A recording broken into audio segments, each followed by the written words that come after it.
Hi, Pinky Nightwalker here. Just going to make this quick video for you on my Smith Wesson Shield. This shield here is one that I purchased some time ago. Let me show you that it is empty. There's the chamber flag through here as well, and you can probably see the magazine well clearly, and that's empty. All right, let's put this back in here. It's not necessary to leave it out. This is the one of the earlier versions. I shouldn't say earlier. It was right at the transition point, just before Smith & Wesson went to the 2.0, but it does lack some features of the 2.0 with the serrations here and the grip texture, which they changed the pattern and the amount of grip. I think they also made some improvements to the trigger. This one here had from the factory, they were already advertising an improved trigger at this point.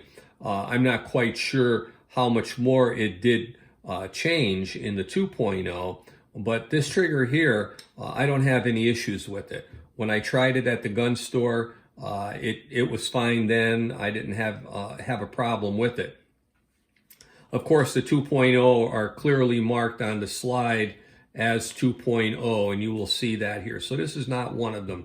But the reason I'm bringing you this video is one thing that it kind of surprised me. I had had more Glocks before and other firearms that didn't have this kind of a situation. Oh, and by the way, let me show you. There's two magazines here, and they're both empty.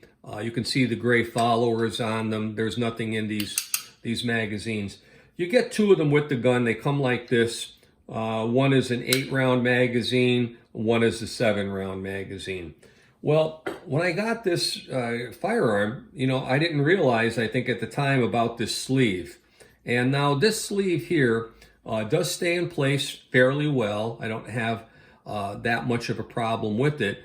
But looking ahead and what could happen, I decided to take this magazine and use this one here as the one that I would insert in the firearm for actual carry, like such.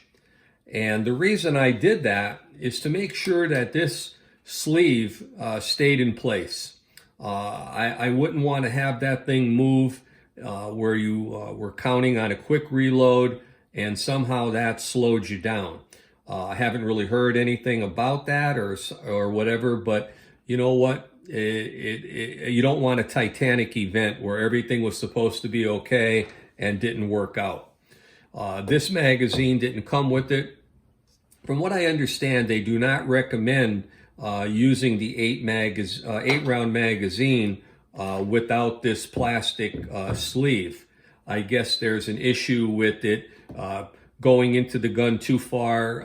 If you slam it in with the palm of your hand or something, probably do some damage to the magazine and maybe even the magazine catch on the firearm. I'm not quite sure, but I'll follow Smith & Wesson's recommendations and leave that on there. So overall, it's been a good firearm. Again, this is something that I hadn't planned on. With that sleeve. I don't really care for it. I think some other firearm companies use that. Seems like a Band-Aid approach to something.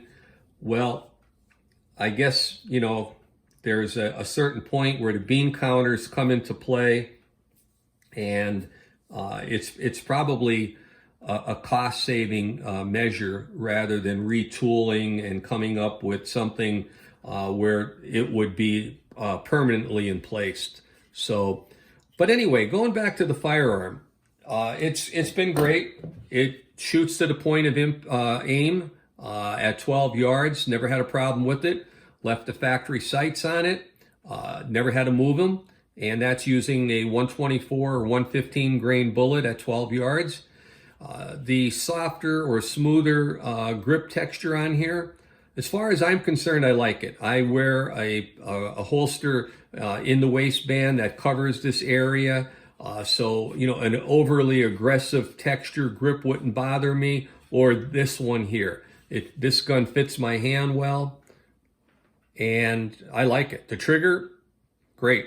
Take it down. You've all seen how they do this with the lever, and overall it's a great functioning gun. But consider this situation that may occur, could occur, and if you want, do what I do and keep this one in the firearm. Does it change the printing of the gun a little bit? Well, yeah, but then you got to make a little allowances for it. And you know what? You're starting off with 8 in the magazine, 1 in the chamber. So you have a lot of firepower still in this old-fashioned shield. So anyway, Pinky says, I hope that you enjoyed this video and consider these. They're on the market used at the gun shops for a good price.